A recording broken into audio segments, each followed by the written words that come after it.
سب سے پہلے میں آپ سے یہ جاننا چاہوں گا، کچھ دن پہلے آپ نے یہاں دھرنے میں عاطف میاں صاحب کا ذکر کیا اور آپ نے اس حوالے سے ایک سٹیٹمنٹ دی۔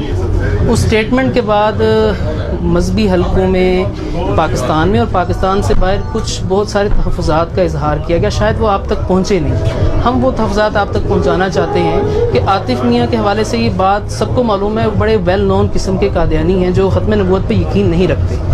تو آپ کی اس حوالے سے اپنا ذاتی نظریہ کیا ہے اور جماعت کی پالیسی کیا ہے؟ پہلے تو میں کلیئر کر دوں جی، میں نے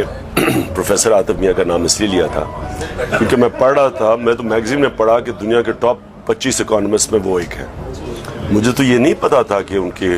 ختم نبوت کے خلاف انہوں نے کوئی کیمپین کیا، مجھے اس کا کوئی اندازہ نہیں تھا۔ میں کلیئر کر دوں، میں قرآن میں اللہ کے الفاظ سمجھتا ہوں اور جو قرآن میں مانتا ہے وہی ہے مسلمان، اور قرآن کے اندر جب واضح لکھا ہوا ہے کہ آخری پیغمبر ہمارے پیارے نبی صلی اللہ علیہ وسلم ہے، تو جو اس کو ان کو آخری پیغمبر نہیں مانتا وہ مسلمان نہیں ہو سکتا، کیونکہ قرآن جو ہے وہ اللہ کے الفاظ ہیں۔ اگر یہ نہیں مانتے تو آپ مسلمان ہی نہیں ہیں۔ اور جب قرآن جو چیز کہہ دیتی ہے واضح طور پہ کہ آخری نبی کون تھے، تو اس کے بعد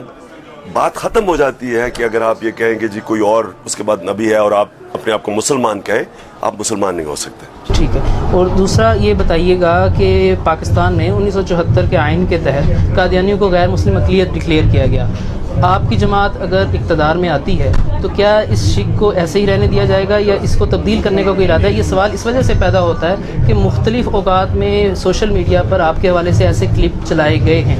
کچھ ریکارڈنگز چلائی گئی ہیں کہ عمران خان صاحب ہو سکتا ہے اقتدار میں آ کر ان لوگوں کو مسلمان ڈکلیئر کرنا چاہتے ہیں، یا کچھ ان کا اس طرف ذہن ہے عالمی برادری یہ چاہتی ہے تو کیونکہ عمران خان صاحب بھی یہ کریں۔ لیکن پہلے ایک چیز کلیئر کر لیں، عمران خان نہ کسی عالمی برادری کا غلام ہے، نہ وہ اس کو اتنا شوق ہے پرائم منسٹر بننے کا کہ وہ اپنے ایمان کے اوپر کوئی کمپرومائز کر سکتا ہے۔ میں بلکہ ایمان کی وجہ سے ہی آیا ہوں سیاست میں، نہیں تو مجھے اللہ نے کسی چیز کی کمی نہیں دی، مجھے آنے کی ضرورت نہیں تھی۔ میرا ایمان کہتا ہے کہ ظلم اور ناانصافی کے خلاف آواز بلند کرو، اور وہ صرف آپ سیاست میں آ کے کر سکتے ہیں، کیونکہ یہاں ظالم ہے، چوری کرتے ہیں پیسہ، غریب کر رہے ہیں،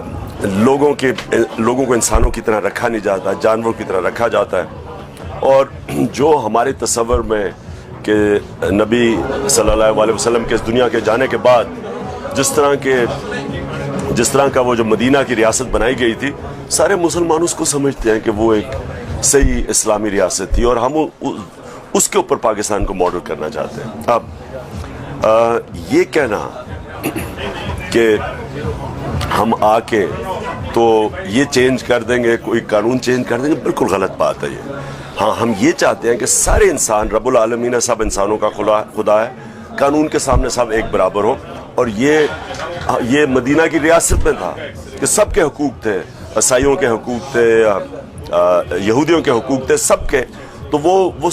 وہ تو انسانوں کے سب کے حقوق ہیں۔ یہ میں کہتا ہوں قانون کے سامنے سب ایک برابر، لیکن یہ کہنا کہ جو نبی کو آخری نبی نہیں مانتا وہ مسلمان تو نہیں ہو سکتا۔ اس شک کو آپ آ کر بالکل نہیں جی نہیں۔